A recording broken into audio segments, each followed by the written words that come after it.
Good afternoon, ladies and gentlemen. We might make a start.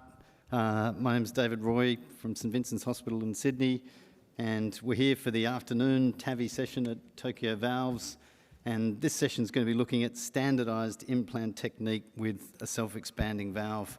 I'm joined by an esteemed panel and some great speakers. My co-chairman is Dr. Shimomura from Osaka. I've got Toshirai, Dr. Yudi and Dr. Zen, who are our discussants. And our session objectives, we're looking at how the self-expanding valve can be used to treat a variety of patient anatomies.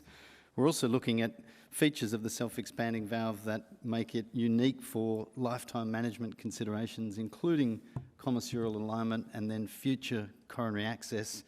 And we've got an interesting talk coming up also from one of our surgeons looking at TAVI explant, as well as also methods to simplify TAVI in a sort of lean TAVI strategy. So without further ado, we might move on to our first speaker, whose slides we can see already. This is Dr. Gilbert Tang, who needs no introduction, and he's going to be looking at cusp overlap and commissural alignment in Evolut TAVR. Well, thanks very much for the organizers for kindly inviting me to be here again. It's love being at Tokyo Valves, and congratulating the 10th year anniversary. So just to kick off, how many people use cusp overlap technique to implant Evolut valve? Raise your hands. That's it? Okay, well, hopefully I can convince you afterwards that all of you will be raising your hands. Here are my disclosures. So just a bit of history. How this technique came about actually was nothing to do with pacemakers. This is a paper that we first published because Medtronic wasn't convinced that this works. This is the original core valve. And the reason is that because the 31 core valve was the biggest valve in the market in the United States, that we implanted a lot of big anatomies. And so it allows you to implant as high as possible in even undersized situation without a pop-out. So you can see this was the original intention. But now, of course, you can see also this picture. Actually, it's a core valve. It's not an Evolut. And you can see by doing this technique, the visualization is easier because you shorten the distance that the valve flowers. So now, of course, it's different. It's more about pacemaker risk. It's more commissural alignment. So it's really fast forward, for about 8 years, it's really come to be more refined. Now, what about TAVI and SAF? So you don't really need cusp overlap view. You just need to take the parallax out of both valves so you can make it sure that you can deploy at the correct plane. So I'll show you 3 different examples here. You can see this one. You can see minimal parallax on the Evolut and also on the surgical valve. In this case, this is a mosaic valve. You see the 3 circles, so you can see this is roughly the same plane. And the head marker is here with the no parallax. And finally, this is another paramount. And you can see that. So these are different views, but suffice to say, this is what we do for TAVI and SAF. You're not routinely doing the cusp overlap because the way the catheter tracks is a bit different. So in summary, for cusp overlap, it's not just to assess the true assessment depth of deployment in TAVI, particularly self-expanding TAVI in general. And in fact, balloon expandable TAVI, some people also use this technique, but it allows you to achieve optimal implant depth while minimizing pacemaker risk. It really is applicable in all valve platforms, and it's a natural view to achieve and check commissural alignment, which I'll talk about in a moment. So why do we need commissural alignment? I think we all know that coronary access is important in TAVI, and in particularly taller valves. It also reduces coronary obstruction risk with TAVI and SAF. It also, now with redo TAVI being more and more common in the next 5 years, well, we know that it might be able to improve redo TAVI feasibility. There's also some papers that show that commissural alignment may impact durability or halt, especially in the context of misalignment. With misalignment, we know that you cannot do leaflet modification. And finally, every company out there, a valve company, are focusing on this topic. So clearly, we know it is important. So here's an example why commissural alignment is important.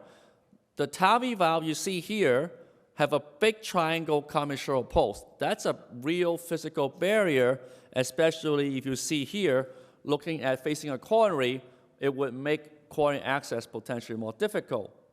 And even if leaflet modification, here's an example here. You already modify the leaflet, but if you have a commissural post, whether a short valve or a tall valve, you can still block the flow to the coronary. So that's why you want to be aligned on the left side like you see here. So with Evolut, it's very easy. We go flush port at 3 o'clock with the FX system, and sometimes you can rotate it to the 1 o'clock depending on how the head marker orientation works. You go to the cuts overlap view, head marker should be facing you, and when you deploy and release the valve, if the cuts overlap view, you see the C tab on the right side of the screen like this, you know you have good alignment. Now, next thing I want to show you is how do you make the procedure faster, simpler, and reproducible. So at Mount Sinai here, we call the Sinai technique here, maybe in Japan, we do a very consistent way to deploy this valve. So we call it a semi-rapid pacing technique. So this is an 85-year-old frail male. You can see that clearly it's a very high surgical risk patient. And this is a large annulus. You can see this would fit a 34 Evolut. And you can see this is a very large root, so no issue with coronary obstruction. So we plan to do 34 Evolut FX. This was last year before FX Plus is approved. We tend to pre-dilate, and we do it in cusp overlap projection. So here's an example of how we do the cusp overlap. Just to show you, we put the pigtail at the right cusp. This is a free cusp view. This is cusp overlap view. And so now what we do first is to line up the inflow, as we do with FX, which all of you would experience. And as we start to flower, we pace at 150. And we pause here, and then we inject the root. You can see that here. So I do a pause, and once I know I'm in a good position, I quickly go to 80% while we pace. So you minimize the movement of the valve against the annulus.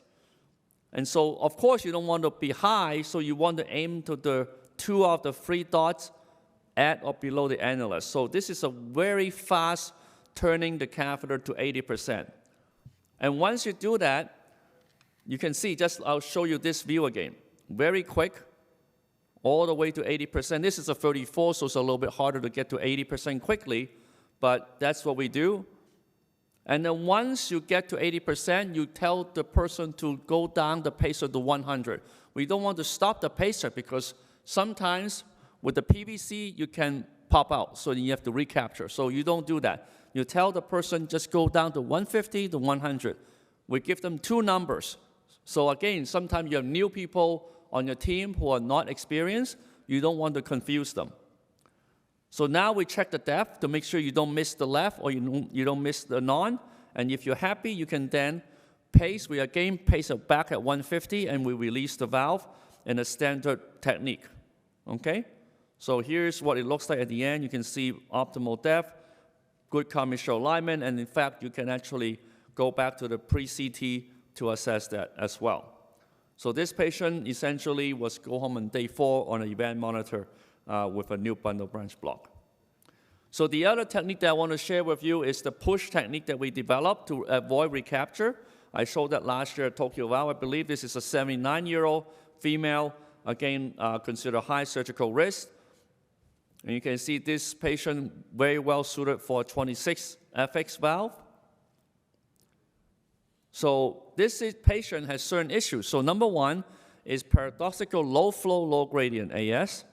This patient also have a small LVOT and horizontal calcified aorta. So we plan to pre-dilate, and we do the procedure at cusp overlap view.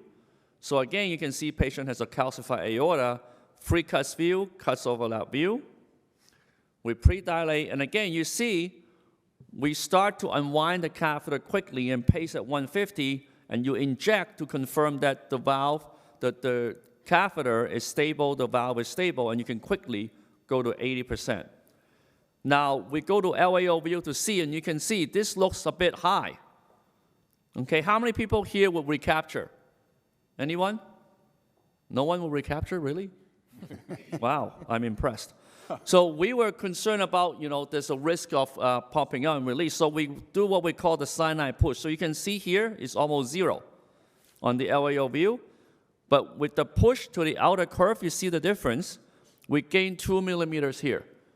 So just by doing that, you avoid recapture. If you try to push and it did not move deeper that side, then you have to recapture. You have no choice. But if it does, then you don't have to worry, and you can just release the valve. And so you can see this is the bottom, final depth, good commissural alignment. The valve did not pop out, did not change the depth, it was very stable, and again, good commissural alignment. So trivial PVL, patient went home the next day. So the 4 key steps now we simplify at our program. We teach our fellows to do this the same way. Start with the cusp overlap view, with the inflow just at above the base of the pigtail. You don't need to pace at all initially, because you need to unwind and to expose the inflow of the catheter. There's a capsule window, no pacing needed. Then you go with a 2-part deployment. So as the inflow starts to flower, you pace at 150. You do a quick pause before it make annular contact. You do an injection. If the depth is good, you quickly go to 80%. And then you slow down to 100.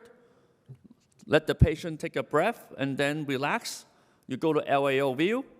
If the depth is good on the left side and the non-side, you can release. If the non-side looks high, you're worried about pop-out, push, and you can push to the outer curve, and if the NCC goes a little bit deeper, then you can release. That's it. So in summary, I'd like to thank you very much for your invitation again. So thank you, Gilbert, for covering very many topics about the commissural alignment and the cusp overlap view. And finally, you presented a very excellent way of implantation. So I would like to start with topics about the cusp overlap. I think this is already a standard projection view for the implantation of this kind of self-expandable valve. But sometimes the patient has a typical anatomy. It is difficult to take the angulation of the cusp overlap view. In such case, how do you manage to implant in a very exact plane? So Shinichi, could you comment on this? If the patient has a difficulty to make the cusp overlap view, what do you do? Yes, so in our hospital, so the image intensifier machine has an application of the automatically embedded the CT fusion images. So, and the machine can use the S-curve. Mm-hmm. So if the patient, the image intensifier cannot go to the cusp overlap views, and at that time, so we along the line of the S curve, so modified or near cusp overlap technique is usually used. Okay. So sometimes horizontal is very difficult. Mm-hmm. Yes. Yeah, so in that case, you mean that we have to use the near cusp overlap to see the exact depths of the left ventricular tract. Yes. Okay. And sometimes we encounter a parallax in the cusp overlap view, because even if we can take the anatomical cusp overlap, sometimes we see a very tilted valve, and it is not easy to understand how the depth is in the below annulus.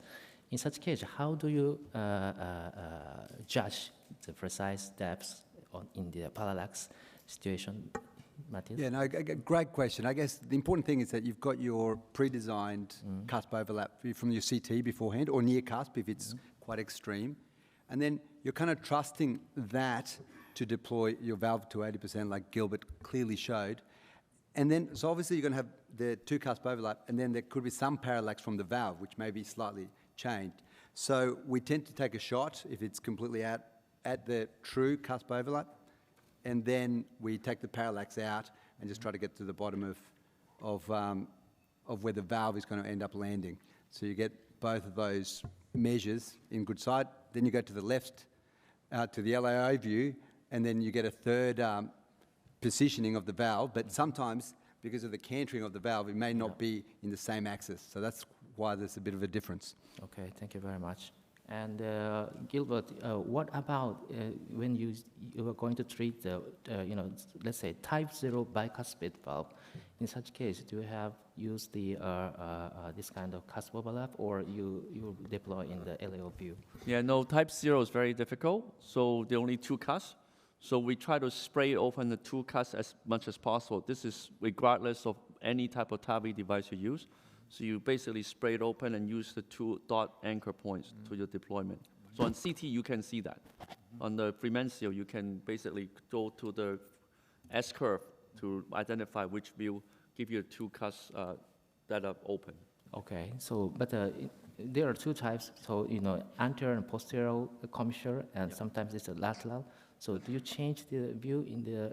Yeah, it depends on how easy it is. For type 1, it's easy. Type 1 is a standard, you can still do cusp overlap. But type 0, it depends on how the distribution. Most of the time, it's usually a little bit LAO, actually, because of the way the base of the nadirs are. Okay, thank you. Gilbert, seeing as you've done most of the work on this, can you tell us a little bit more about the change in using that cusp overlap technique and what you're doing with the hat marker in how often we're now getting commissural alignment compared with old technique? Well, the good news is that with FX, the hat marker is almost always in good position.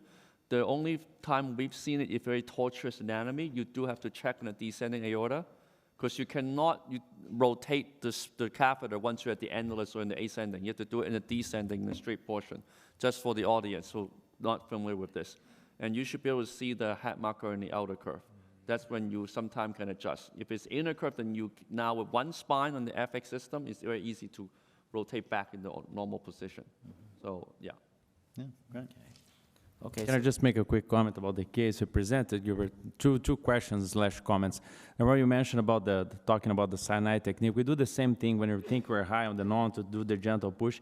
But I think it's important to emphasize to the audience the fact that it was high also on the left. If you push, you may miss the left. That's one comment. The other one is that you also, something that we also do, which is the pacing for the final release.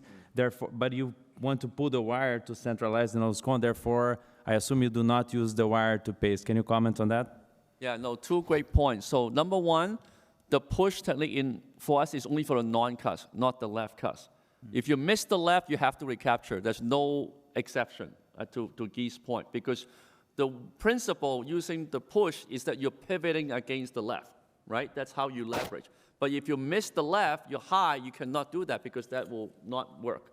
So that's number 1. Number 2, we still use a temporary pacing lead from the right side. So we don't use, we still follow the best practices of Medtronic. We center the nose cone, pull back the wire, then pace and release. The reason for pace and release is that you avoid any extra beats, extra systoles. But we don't have any experience with dedicated pacing stiff wire. Okay, thank you very much. So now the topic moves to how to make an implantation. So, and Gilbert, could you give us some advice to ask for the assistant when you are going to push the device? How do you ask the assistant to manipulate the So we guide wire? ask the operator 1 to push, and sometimes it's a real push. Sometimes like our friends on the operator 1 is a gentle no. You have to push so that in fluoroscopy you see it, that it moves. Okay. If it does not move, then you have to recapture because it's not responsive. Okay. So But the thing you on the LAO you see, it pushes to the outer curve and allow you to gain the depth. That's the purely to avoid a pop-out situation. Yeah. Okay. Okay, well, we might move on to our next speaker. We've got Guy Adesani from Cleveland, and he's done a lot of work on coronary reaccess, particularly in self-expanding valves. So Guy's going to tell us all about it. Thank you. Thank you. So who in the audience, do you guys switch or pick your valve based on coronary access? Would you rather use like a shorter valve if patients have coronary artery disease? Can you raise your hands? So everybody would be comfortable using an Evolut with patients with coronary disease if you have no concern with coronary access? Well, it looks like you've been reading our papers. That's good. That's a good sign. So we started doing, the background of these studies that we have done for coronary access is because I think there's a lot of people are skeptical in terms of the ability to cannulate the coronaries after we put an Evolut valve. And that's actually started in our own center, that the surgeons from our team, as well as some of the interventionalists, they were, we cannot put an Evolut on this patient because it's going to be hard to cannulate the coronary, so I had to prove to them that that's not true. So I'm gonna go over the data that we have generated, and I'm happy to discuss with the panel and with the audience afterwards. So Gilbert and his team, this is the initial data with Evolut FX, showing that Evolut FX indeed allows us to obtain commissural alignment more often than at the Evolut Pro and Evolut Pro Plus. Once you place the flush port at 3 o'clock, the majority of these patients, so 93% of the patients, and this is based on fluoroscopy, they did have commissural alignment during the procedure. We wanted to understand, however, whether the position of those golden markers indeed represented, that we could trust that that was going to represent real commissural alignment, and we published this data in 2023, showing that in patients that you see the golden markers, as Gilbert showed in his study, I'm just going to go back here, you see 2 golden markers on the left-hand side and 1 golden marker on the right-hand side. Remember, those are positioned at 3 millimeters from the inflow of the valve, right? And they indicate the position of the commissure. So when you see that in cusp overlap view, it's an indication that you do have commissural alignment. And yeah, you can trust that. So in 97% of the patients in whom we had that position of the golden markers, we either had full alignment or only mild misalignment. Obviously, the coronary alignment is a different story, and there's not a very predictable way so far to do that, to achieve full coronary alignment, and therefore this is the data. So there's more misalignment of coronaries, which is also expected here. But the final product here, we wanted to understand whether we could have access to the coronary. That's ultimately what we want to see. And this study we published in 2023, so these were 50 consecutive patients that, again, there was no selection whatsoever, so any anatomy is any height of the valve implantation. And the good news is that we were able to successfully cannulate the coronaries in all of these patients. It's important to emphasize some aspects of this study. I'm going to go over the details now. So number one, caveat of this study is that all of these coronaries have been cannulated by one operator, myself. So that's one limitation. And all of these patients have been cannulated via transfemoral access, because our secondary access is usually transfemoral, so we cannulated them right after the TAVI, and then we would send the patients to CT post-TAVI procedure. All of these patients have been cannulated with a JL, actually 85% JL 3.5, and all of them with the JR4 catheters. And we use the same definition from Tarantini and from Barbanti of selective or non-selective cannulation. And just to emphasize the fact that the non-selective cannulation was only if the catheter was right in front of the coronary osseous, so whatever happened first. And also important to emphasize just the difference between our study and the REACCESS study. As you remember, right, the REACCESS study, the presence of the Evolut valve was one of the predictors of non-cannulation, but on that study, commissural alignment was not enforced, whereas in our study, of course, we not only enforced that, but we confirmed that with CT post-TAVI. Well, because that limitation happened, we wanted to make this study a 2-center study, and we also wanted to have radial cannulation post-TAVI.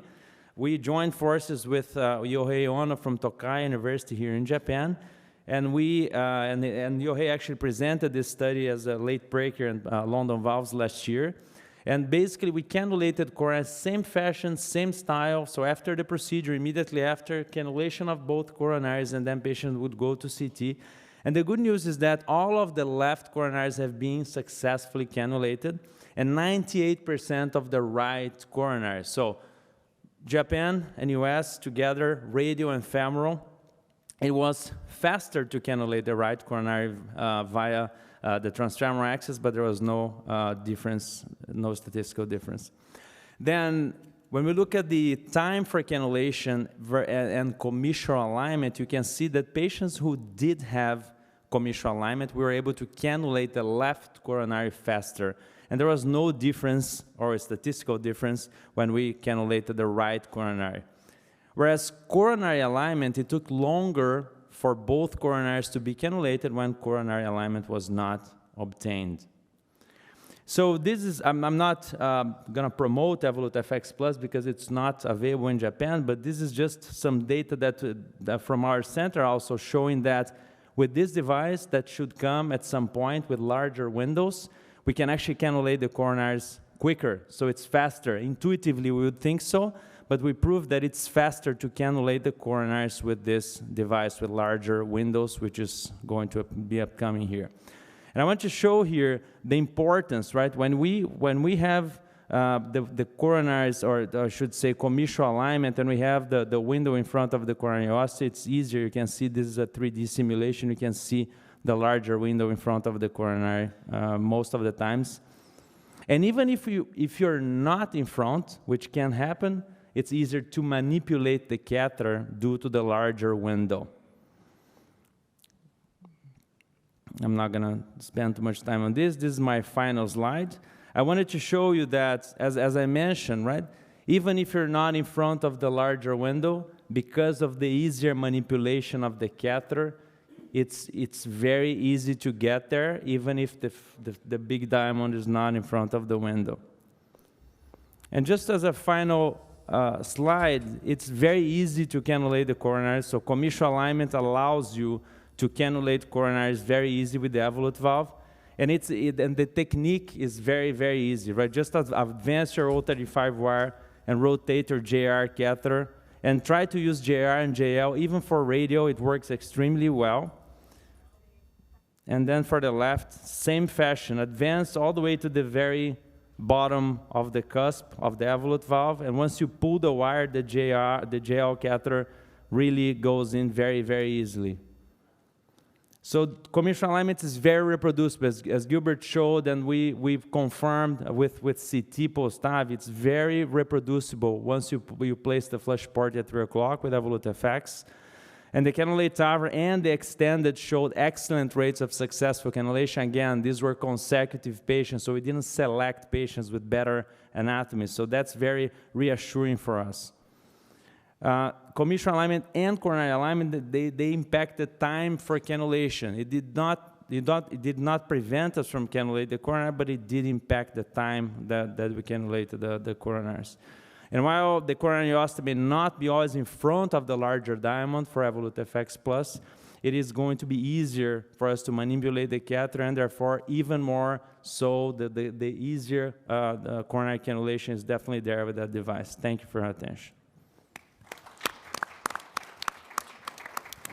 So Gil, thank you for giving us the talk about the commissural alignment, importance of commissural alignment. And you showed that in the FX device, you can predict the commissural alignment in both with the heart marker and the markers in the bottom of the device. So how accurately you can predict the commissural alignment only with the heart marker? Do you have to always deploy it to confirm the presence precisely? Yeah, the beauty of the device is that there are multiple checkpoints for commissural alignment. As Gilbert mentioned, when you're in the descending aorta, then when you cross the arch in the ascending aorta in LAO with the head marker in the outer curvature, then once you move to cusp overlap, you have the head marker center front or to the left, and finally, you have also the golden markers. Once you have the head marker in those positions confirmed, all of the patients so far, I don't know if you've had any cases that there was no commissural alignment. So all of them, once you have the head marker in that position, they're going to have commissural alignment with the golden markers. I've never had a case that I had to if I went back to some cases actually that we did not have commissural alignment, and we didn't pay attention to the head marker appropriately, and then we missed. But when you have the head marker in good position, all of the patients that we have seen so far, they have had commissural alignment with the golden markers. Okay, thank you.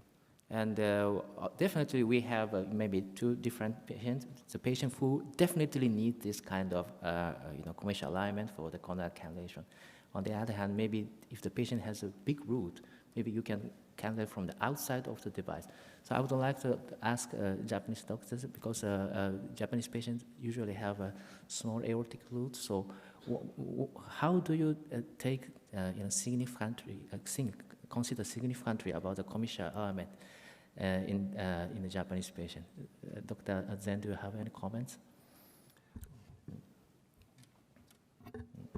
Oh, yeah, it's, okay, Japanese patients obviously have very small annulus and STJs, so I think that that's very important to think about. And it's great to see the evolution of what's happened in the last 10 decades, finding the problem, working with industry, finding a solution in both implanting technique and then obviously the valve reiterations to be able to get that access. And I think with Japanese patients and their anatomy, it is so important to get that first implant correctly and get the alignment correctly to be able to facilitate in there. Because you're not going to be able, I think going through the actual valve is the key rather than going around it. And I think in the last couple of slides there, we just saw how, if you've got the wire right at the cusp, you're going to be able to get your catheter engaged if you've got commissural alignment. So I think it's a great illustration of the progress that we've made in this valve. And the importance goes beyond the actual coronary cannulation in this patient after the first valve, but rather the ability of doing TAV in TAV in the future, or the ability of, if you have to do, for example, leaflet modification, right, in the future for TAV in TAV, if you don't have commissural alignment, it's going to be harder, maybe impossible, right? So it is important and crucial, and it's very easy and reproducible. There's no, you have to really enforce it. It's like a part of the procedure that you cannot let go. Guy, can you tease out a little bit more the difference between commissural alignment and coronary misalignment? Because you sort of mentioned that coronary misalignment is more common, but if you can actually get into the sinus, is that enough? I mean, it may take a little longer, but... Yeah. So there have, as you could see, right, in our data, a lot of the patients that we did, they didn't have, full coronary alignment, and it took longer, but didn't prevent us from having cannulation, right? Because of the number of patients that we did, we were not able to show like the impact. Maybe if we had more patients, right, included on the study, it may have impacted significantly. Sometimes maybe prevented us from cannulating, but in our study, it didn't prevent cannulation, but it took longer when you didn't have coronary alignment. The problem of coronary, mostly the right coronary that doesn't come from the same spot all the time, right? And the advantage of the next generation of the valve is that because the window is so large, even if the coronary are not well aligned, the ability to rotate the catheter freely allows you to have very good and coaxial cannulation, right? So I think although, and coronary alignment, there's not a very reproducible way of doing, right? It's not like commissural alignment, it's very easy, very reproducible. Coronary alignment's a little bit more difficult. We're working with some of this simulation, CTs such as Phelps and DASI to try to understand how we can customize for each patient the rotation of the catheter, so then we can have, coronary alignment. But it's not very easy to obtain that, to get there. But we're working on it. Okay. Yes, please. So as Ajin says, so the coronary cannulation in elective cases, it is good to take a time. But some patient coming back to the acute coronary syndrome. So in such a case, such a patient is referred to another hospital, and then that hospital is not the TAVR centers. So if it is very important that to make our coronary alignment for the patient to cannulate quickly, and the PCI and the recannularize first. So we think that if the patient is referred from another hospital, such center is not TAVR candidate for TAVR center. So we usually check the CT after TAVR. So this is a aligned patient or not aligned. It should be submitted. Yeah, that's a very good point. Indeed, we try to standardize the way we did the cannulation with basically using the GL 3.5 and the GR4 for every patient as the first catheter, and not use the CT information to kind of cheat because of that. Because we wanted to deliver kind of a simple message to those physicians that are not going to have the data of the CT, et cetera, right? So, and it works very well with these catheters. It's like a simple recipe, right? Of course, if you have the CT, the luxury of having this, then it's a different ballgame. But yes, I agree with you. And I think it's also our job as interventionalists, right, to educate our colleagues and peers and spread the word that, I didn't cannulate all of these coronaries because I'm like a fantastic operator. It's just because it's easy and straightforward, as long as there are some, basic steps to follow, but it's very simple overall. Thank you. Yeah. I think one interesting topic is that in the transfemoral fashion, we know how to manage the heart marker. But when it comes to the alternative approach, let's say subclavian approach or carotid approach, how do you manage to do the coronary alignment? Do you have some experience in the alternative approach? Do you want to comment on that, Gilbert? So what's your question? Yeah, so let's say if you are going to insert the device from the alternative right, access. yeah, Alternative access, yeah, so- how do you? So alternative access is very rare now in the United States. Our last year we did only a handful of alternative access cases, over 540 TAVI. So, but it's a very valid point. But I still think going back to the principle, because FX only one spine, if you do alternative access, I think right subclavian will be more challenging because you're making the turn. But I think left subclavian, as long as in the LAO view, your head marker and outer curve, you should have alignment and you should be able to rotate the cap. I mean, the other one obviously is the carotid approach, which is not approved in Japan, but certainly hopefully soon. Again, you could very easily rotate to get to that angle. Okay. And for the carotid, which is our alternative axis of choice, left carotid mostly, we position the flesh part at 3 o'clock, and the majority of these patients we have observed commissural alignment. So. Okay. That's great. Okay, well, that's fantastic. We might move on to the next speaker. I'm really looking forward to this talk. We've got Dr. Fukuhara, who's from Michigan in the US, going to talk about surgical explantation of TAVR prostheses. Thank you so much for the introduction, and thank you so much for this great opportunity to talk about the TAVR explant. And then, this presentation is partially based on evidence and partially based on my insight. So I'm just giving you some caution. So take-home messages. So TAVR explant instead of a TAV in TAV is not the loss of a battle or game. So in 2025, a TAVR explant is an extremely valid reintervention option post-TAVR. So TAVR first approach, regardless of future TAVR in TAVR feasibility for lower risk younger patients, may be a better option than TAVR first approach in certain clinical scenario. I'm going to talk about this. And understanding when not to do the TAVR first approach is a key for long-term outcomes. So is TAVR as the first valve therapy justified in 2025? So we have been talking about this over the past 5 years. If we do a TAVR first approach, there's an unclear redo TAVI feasibility or unclear durability. And if patient needs an explant, there's an unclear risk of mortality.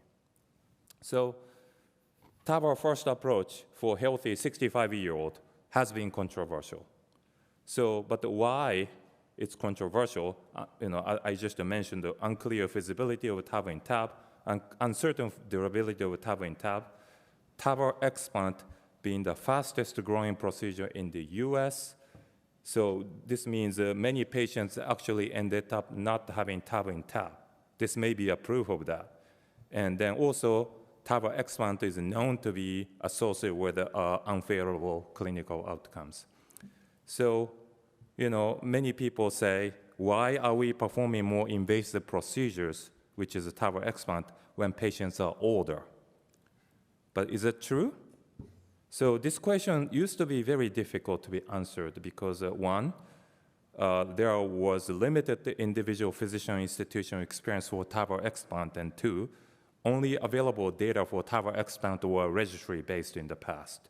And then, so I made up this word, the TAVR explant pandemic in 2024 STS, and the people liked it actually, but that's actually happening. So there have been more than 30,000 TAVR explants and then more than 2,500 non-aortic valve open heart surgeries performed between 2012 and 2023, first quarter, okay?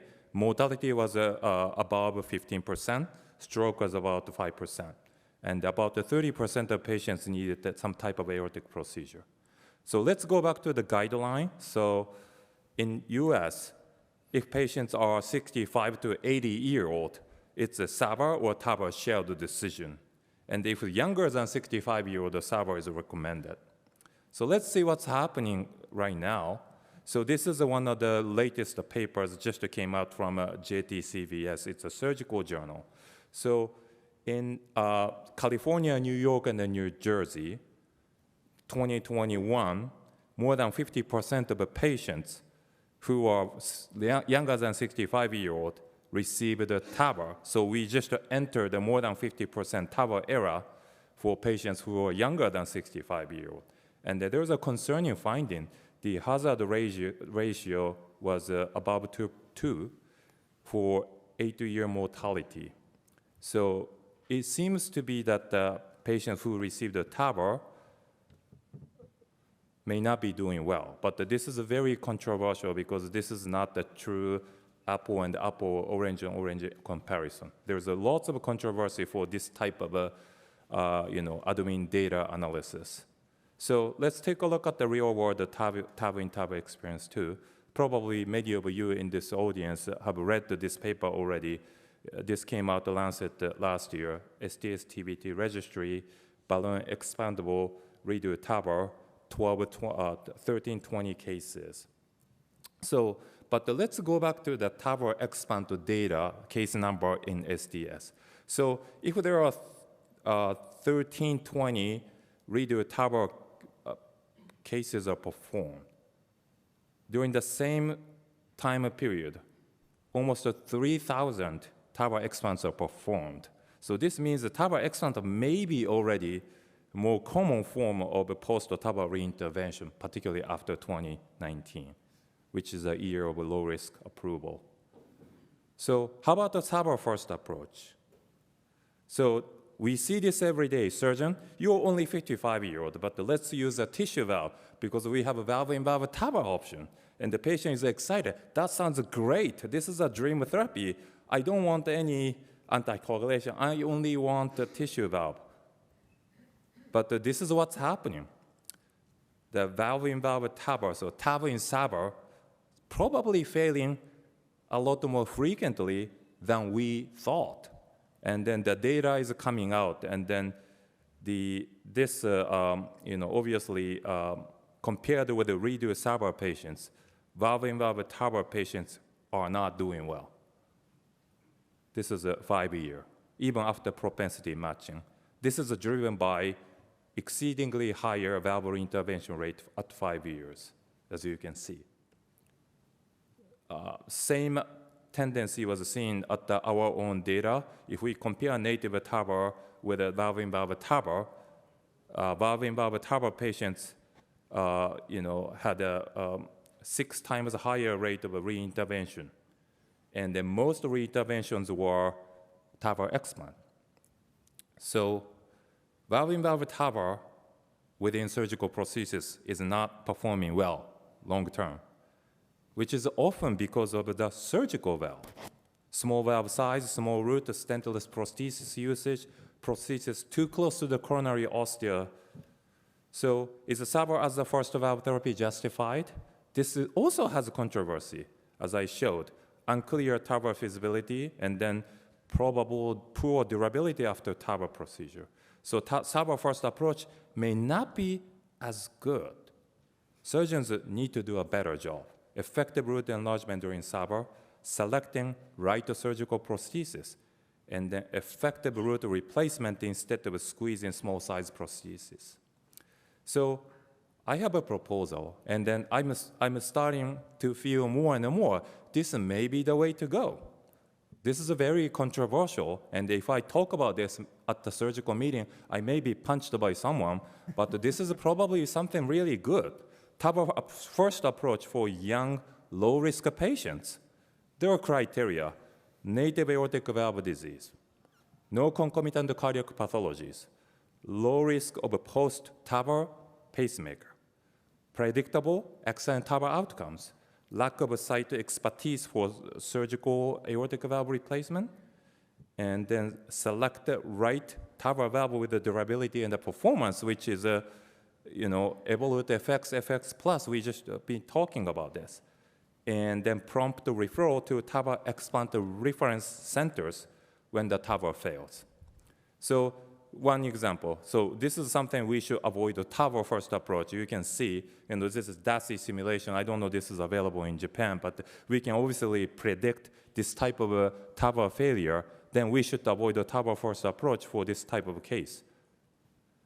How about the TAVR first approach for young low-risk patients? So native or prosthetic valve disease. If there are concomitant cardiac pathologies, TAVR first is a better approach. And if patient is a high risk for post-TAVR permanent pacemaker, TAVR first approach may be a better approach. And then, the predictable poor TAVR outcomes, such as elliptical TAVR expansion, high risk for PVL, very high risk calcium score, bypass the valve with a certain subtypes, and then patient needs alternative access. And then there has to be surgical expertise at the site. So here's the lessons learned from the more than 140 TAVR explant experience and the future directions. So there is a more importance of a collaborative work among specialties. So we had more than 10 cases with a snorkel stent. Then patient needed explant. Those are the worst cases for explant. Those snorkel stents will all dislodge as the TAVR valve come out. So before those snorkel stents are implanted, I just, I advocate discussion with the surgeons. And then we are also, we are just a partner in crime. We have been implanting small valves. And this is really hurting the TAVR outcomes. So superb communication among specialties result in excellent outcomes. So if patients are operable after TAVR and then fail the TAVR, explant without a delay. So patients do very well short term and the long term after timely TAVR explant. And the surgeons must do a good job for root anatomy modification. And then, the endocarditis with a surgical indication, just don't do the medical management. There's no such thing, just a surgery without a delay. And then the cardiac surgeons also need to understand the transcatheter technologies. Just placing a big surgical valve inside a small root is rather just harmful. TAVI expanded University of Michigan experience, nicely outcomes are coming down. And this is just a little bit older data. Currently, 6.4% mortality and the zero mortality in the past 25 consecutive TAVI explants. So let's go back to the real world TAVI and TAVI experience from TVT data. So 1 year death was 7.5%. So this is what the University of Michigan TAVI explant patients do at the 1 year. 1 year mortality is actually lower than TAVI and TAV patients from the Lancet study. So this is what I propose. So TAVR first, followed by SAVR, TAVR explant. Maybe it's emerging as a valid, safe approach with a predictable durability. This is the most predictable durability approach, I believe, personally, because TAVR in native valve using Evolut, we can predict the 10-year outcomes or even longer. And then explant and they do the SAVR, we can predict the 12 to 15-year long durability, as opposed to SAVR or valve-in-valve TAVR, as I showed. TAVR is not doing as good. TAVR in TAV, there is a questionable durability that we don't know yet. In summary, so TAVR explant is one of the most common procedures within 10 years, and outcomes are improving. So TAVR explant scenario is not the loss of a game. It is complementary to TAVR in TAV. It is an important pathway for post-TAVR patients needing valve intervention. So TAVR first approach in conjunction with Evolut may yield a better long-term outcomes. Thank you so much for your attention. So thank you, Shinichi, for your very exciting talk. Always you surprise us by the big data and I'm surprised that I remember that last year you mentioned about the dangerous part of the TAVI explant, but this year you said the TAVI first and explant would be the next option. So did you change your mind by the huge experience of TAVI explant? Yeah, so the poor outcomes that everyone have seen are basically very high-risk patients or, relatively low-risk patient, but they converted to high-risk patient because they waited too long. But when we take a look at the patients who just had the prompt TAVR explant as soon as a TAVR failure diagnosis is made, they just do very well, fantastic. And then I'm seeing, now some of the TAVR explant patients are entering from a midterm to long-term phase at our site, and they are all doing great. So, that's what as I emphasized, the key is good communication between cardiac surgeon and the cardiologist. And then patients who are undergoing TAVR explants, we all discuss at the multidisciplinary meeting which approach being the best. And that's the decision making, based on the multidisciplinary discussion. So if we select right patient, those TAVR explant, option actually is a really good option. Okay. That was really just the most extraordinary, refreshing talk, particularly coming from a surgeon. And, as you mentioned, the change in the attitude and 140 TAVI explant cases must be close to one of the highest experiences for an individual around the world. So it's lovely that you see things differently. And I did love the comment about, obviously choosing a valve that's going to last longer for an 85-year-old, it may not matter, but if you're talking about doing it for a 65-year-old, then it really does matter because that factors into the lifetime management. The only thing I disagree with possibly is your final slide where you had the TAVI duration slightly shorter than the surgical duration, but otherwise that was wonderful. Thank you.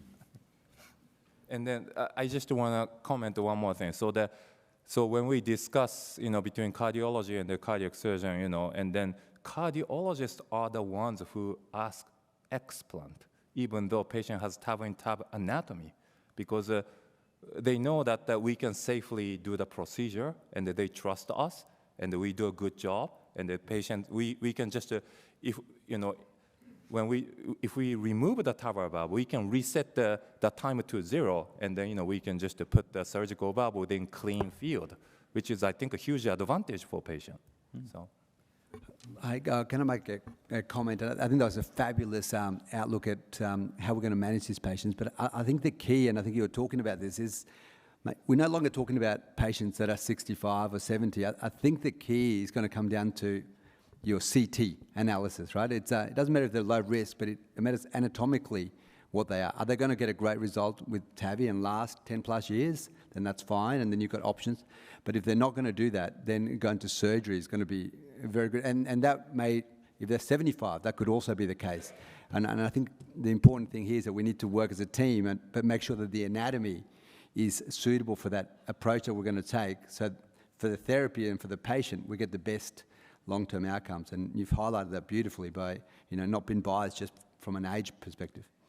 Yeah, absolutely. The TAVR first approach for younger patients, the first TAVR has to be perfect. And that's the prerequisite for this path. So. Okay. But in Japan, we still don't have that much of experience about the TAVR explant, so we are not sure because actually in Japan, we still don't have the huge application of the TAVR for a younger patient. So Shinichi and Kan is from the biggest centers in Japan. So how about your center's experience about the TAVR explantation? Yes, so I personally have 3 cases of TAVR explant. At that time, there is no TAVR in TAVR indication in Japan. So first case is the number 1 TAVR cases in the hospital. And the second is number 10 cases. So both patient is 62 years old and TAVR procedures. And But both patient is coming back to the AR fashioned SVD. And as soon as the patient comes to our hospital, so go to surgery. So both patient is good result, and early discharge. But one patient is one patient is implanting TAVR 20 millimeters as a balloon expandable valve. But the patient is 2 years after the pressure gradient is increasingly high. So, and unfortunately, the patient is not suitable for the TAV and TAV. So, and it is going to the surgery. So, and she's coming back well. And the reason of the 2 years degeneration is pond formation. Okay. So that we cannot doing it.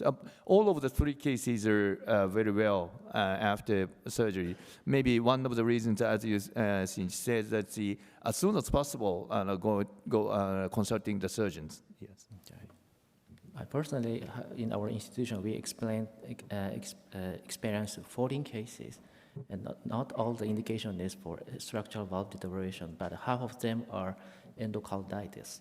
Oh. And in such case, we encountered a patient who have destroyed annulus and below annulus configuration, which leads us to not only explant the aortic valve, but also we have to replace the mitral valve. So maybe in this point of view, all the low-risk patient to underwent TAVI would be a little bit controversial because of the explant in the endocarditis is not the same as the explant of the structural valve deterioration. What do you think about this, Shinichi? Yeah, thank you so much for the excellent point. And then again, so I probably, in the past 5 years, there are more than several publications regarding post-TAVR endocarditis management outcome papers. And then, unfortunately, some of them, their conclusions are very misleading. I'm going to emphasize this because very few patients underwent surgical management. Those days, most patients are very high risk, and that's very understandable. But then, just to conclude, patients who were managed surgically didn't do well compared with the patients who were medically managed. Of course, medical management, the patients don't die right away. They may survive 6 months to 1 year. But, we also reviewed our own data. Medically managed TAVR endocarditis patients at 1 year, more than 90% are dead.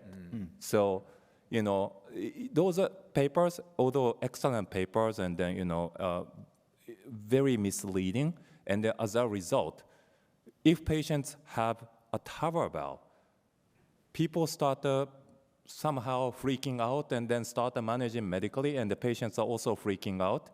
And then, but if there is a surgical indication such as a valve, like a valve dysfunction or large vegetation, embolic phenomena or whatever, instead of managing medically for weeks and weeks, just to do the surgery. That's the key.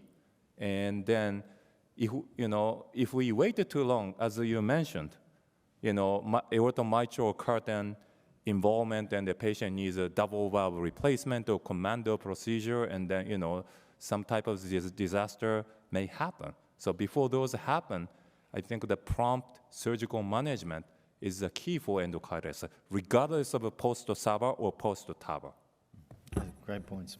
So we are running out of time, so we might move on to our last speaker, Dr. Sakamoto, who's going to talk about Simple Safety Smart Trial. So, hello, everyone. I'm Dr. Sakamoto from Saisei Kakamoto Hospital. So it is an honor that for me to be the last speaker in a session with a great specialist. So I will talk about simple, safe, and smart TAVI, or 3S TAVI. So everyone, please note, what I I speak here is 3S, not S3. That would mean Sapien 3. Okay. Oh, this is my SUI. Yes, so this, among 3S, the first is simple. So what we consider Evolut FX simple TAVI is shown here.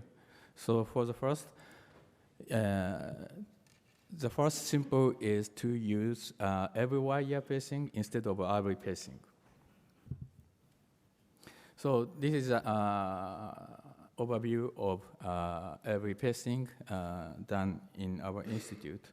So we use high output pacer like this, and the ECG monitor shows unipolar-like waveform like this. And the,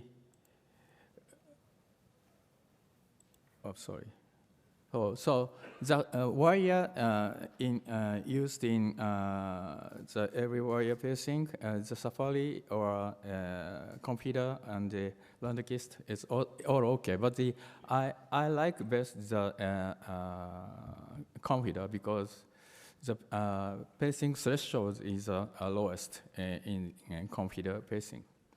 So we can do a very reliable every pacing by computer wire. So, but every wire pacing is not performed in all cases. So we sometimes do every pacing instead of every wire pacing. So the criteria is in all cases with CRVB, which is prone to proceed to complete every block, and the provisional every pacing following every pacing. So more details later in the isotopic section I will talk. So the second simple is to avoid conduction disturbances with ice-guided valve implantation. So this is the we inserted the ice catheter from a right jugular vein, and the center panel shows the membrane septum between the sinus of Valsalva and the interventricular muscular septum, like this thin membrane. So we use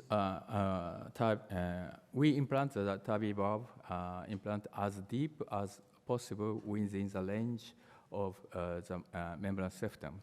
So to do this, so we can avoid the conduction disturbances nicely, but and the coronary access is also ensured in need. So this is a paper from Shinichi's institute. Dr. Ishizu published. So use ice can avoid the need for pacemaker implantation even in the shorter membrane septum. So, and our approach to use the ice during TAVI, so like LV wire pacing, so we do not we do not use ice in every case. So we use only ice in all cases of zero contrast TAVI. So we can check the implant depth by ice. And in all cases with shorter membrane septum. So, so I mean that is previously I said case. So if every block occurs after a THV deploy in those cases, so remove ice catheter first during a backup pacing with every wire, and insert 5 French sheaths into the 9 French sheaths for ice. So insert pacing lead into the 5 French sheaths. So we call it 5-in-9 method. So this is a picture of a 5-in-9 method. So the good thing in this technique is to avoid the bleeding, the size mismatch of a pacing catheter and the 9 French ICs, and we avoid the additional puncture. So the third simple is on-site cusp overlap determination in hybrid OR instead of by pre-examined CT. So in this technique, so we use 2 sizes of pigtail catheters, 6 French and 5 French. So we call this technique a concentric circle double pigtail method. So like this, we make the concentric circle in angiogram. So we place the 5 Frenches in the RCC and the 6 French pigtail to the LCC. So we can explosively move the CM to RL curved direction and to make the concentric circle by double pigtail. So the angle is determined as angular cusp overlap angle. So this technique, the feasibility of this technique is studied by using Navita valve. So why I use Navita for this study? So Navita is a larger cell, so the parallax is easily confirmed by angiogram. So we define the 3 kind of parallax, mild and moderate and severe like this, and the angiogram is shown here. And the in the angio-based cusp overlap angle and the CT-based cusp overlap angle, so severe parallax was not seen by the method of the angio cusp overlap angle, but in CTA cusp overlap angle, no mild cases here. So that's in that technique. So we implant the Evolut precisely. So we need just twice contrast injection, the start of implantation, and the 80% phase to check the LCC phase. So only a 20 millimeter contrast is used our daily practice. So, smaller contrast and no need to move the sham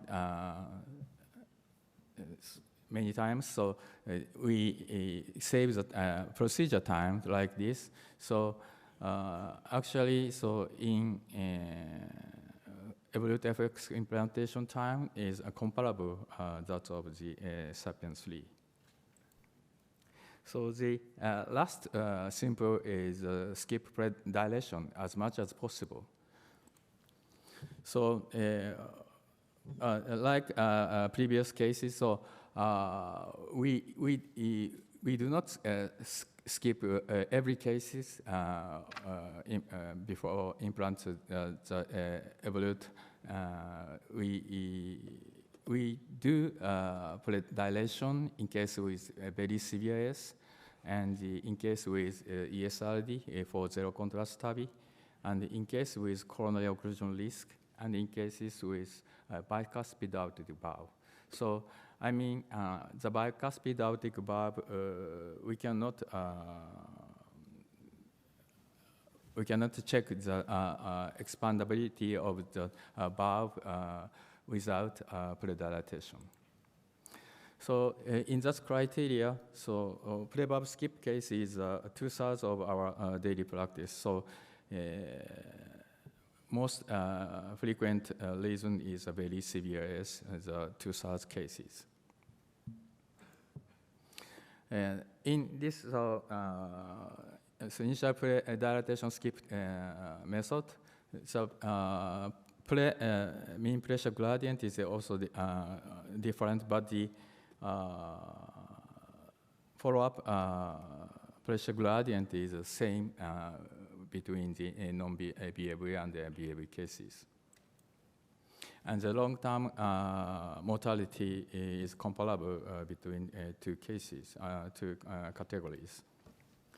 And more important, we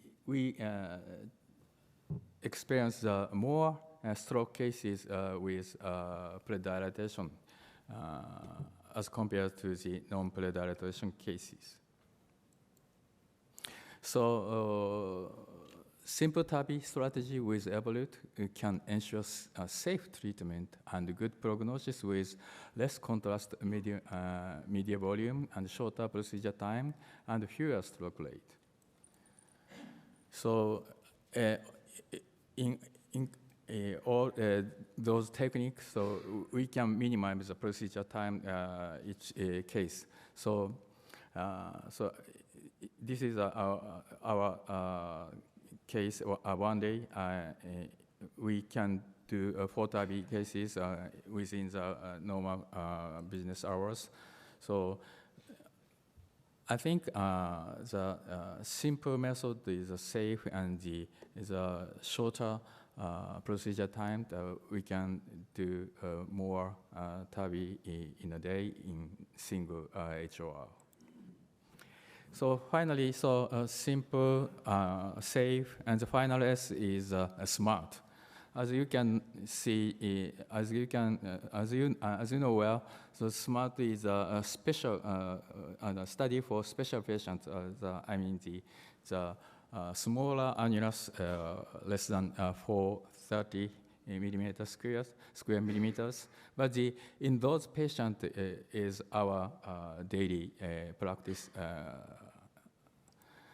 So in this study, BVD is 1/4 of the as compared to the SAPIEN cases. So in this technique, so in this the lower pressure gradient means we can use this valve longer as compared to SAPIEN. So actually, Notion 10 years data, the core valve is as long as usable to the surgical valve. So this is my last slide, simple and safe THV selection algorithm in the era of SMART. So in our daily practice, we select the valve according to the patient age. So patient over 80 and less than, younger than 90, we use Evolut first. So this is the patient leave only one valve he or she is a lifetime, one valve for life strategy. And the over 90s, so we don't have to we don't have to check the longer durability. So we use any valves in this age group. So, but the too young patient, so we use SAPIEN XT here. So I believe the explant of this type of valve is easier as compared to the this metallic stent. So that's it. Thank you for your attention. Thank you very much for your talk, and I'm very interested to know that Oslo Medtronic has the S3 concept by your presentation. And yes, 3S, sorry. But anyway, you presented 4 steps to make a smart and safe procedure using the FX. First is the use of what was the first one? The first one was what? Not all. The pacing. Yes, wire. yes. Yeah. Okay, okay. Pacing, a little bit pacing wire. And the second one is the using of two pigtails to reduce the contrast medium. And third is keep the predilation. And maybe fourth with the ice, using the ice. So every fourth step will contribute to your excellent result. And I would like to ask the discussant, so with these four techniques, do you use daily routinely use, or do you have any comment about these four steps? So thank you very much. So our team also introduced that ice guidance TAVR, but all the cases the pre-dilatation and all the cases pacing, temporary pacing, and then so wire pacing is used using by in the case of the sapien valve, but in Evolut and the wire is pulled out of the final stage. At that time, the complete TAVI broke. It is a very dangerous and disastrous situation. So, and in all cases in Evolut implantation, so that we use temporary pacemaker. And I'm not so familiar with the complete without contrast media. So, using the constant, not, only one. ICE catheter is introduced in our institution. But so the same is result. Both result is good. So I will introduce the whole procedures. Okay. In the future. Just one comment in terms of the implantation. I think the utilization of ice is great. A lot of centers in Japan have been using that. It's not feasible for us in the US almost because it's very pricey, and we barely make money with the procedure. Therefore, if we're going to incorporate that. But I think another important thing to prevent conduction disturbance is that you have to avoid too much contact with the conduction system. Sometimes I see people, they go deep with the valve, then they come back, and then they go, and then they implant deep, and they recapture. That interaction with the conduction system also increases pacemaker rate. So that's important as well, to really position the valve in cusp overlap and let the valve, gently move down, and rather avoid like starting deep and pulling back and push. That's bad. That increases the chance of conduction disturbances substantially else. I very much liked your pigtail technique. I mean, we've seen two pigtails before, but the two different size pigtails is actually quite nice and unique, and particularly if you're trying to get an angiographic cusp overlap view, that's very nice. Another comment, I think that we need to remove from our mind the fact that Evolut pacemaker rates is high, I think today with cusp overlap, we have single-digit pacemaker rates, and that's the data of the TVT registry. I'm not saying this, it's just out of my mind. The data in the TVT registry demonstrates that today in the United States, we have single-digit pacemaker rates with Evolut. After, cusp overlap was enforced and emphasized, and most centers are using that, we have to emphasize, and in fact, if you look at the SMART trial data, it was barely significant, the difference, and it was higher than the TVT registry, which again, is single digits. So I have to also, think that Evolut pacemaker rates, high pacemaker rates, like mid-teens or higher teens, as it was before many years ago with CoreValve Classic and Evolut R, when cusp overlap was not emphasized, that's gone.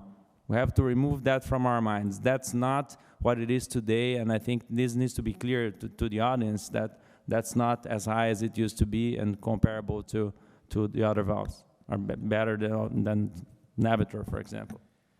Okay, we're saying in the States that we can't afford to use ICE catheters, but some of that data you showed is quite compelling, having a pacemaker rate, with a decimal place. So it's not only single digit, it's 0.6%, I think we saw there. That's extraordinary. And the cost of a pacemaker is not nothing. So there might still be some more work to be done there that might change that field. Yeah, indeed. And I think another important aspect is to understand, do a routine measurement of the membranous septum length in the CT. Also, for me, gives me comfort. Right? If you have a good membranous septum length, for example, if I'm treating a younger patient, then I'm going to be comfortable, as you mentioned, I think, to position the valve deeper, as long as I'm doing good oversizing, to then allow for TAVI and TAV in the future while not having a pacemaker now. So I think today, if we're going to really treat these younger patients, right, with TAVI, we have to really customize the approach for that individual patient. It's not like one size fits all, we go implant the valve and get, no, we have to really be able to do that, because in patients with smaller anatomies, smaller roots, if we implant the valve too high, we're gonna be in big trouble to do TAV and TAV in the future. Maybe a lot of these patients we won't be able to do TAV and TAV actually. So that's important. We have to, I think, we have incorporated the measurement of membranous septum in every patient, mostly in these younger folks in whom we want to, try to maybe implant the valve not at 0 or 1, but rather probably 3, 4, maybe 5, and then and allow for TAV and TAV in the future while preventing pacemaker implantation, the first valve. That's a great point. Any other questions or comments? Well, I think we might bring this session to a close. We've had some great discussion. There's been some very, very nice talks looking at sort of cusp overlap technique and commissural alignment, as well as Guy, obviously you gave a great talk there on how coronary access really shouldn't be considered a problem. And then the talk from our surgeon, Dr. Fukuhara, who's going to have to go into hiding once that blows up on the internet, that he's the one suggesting TAVI first. That was really, really excellent, and as I said, quite refreshing. And then obviously we've seen some lovely stuff there about simplifying TAVI procedures. So I'm going to bring this session to a close. Thanks very much to the panel and the speakers.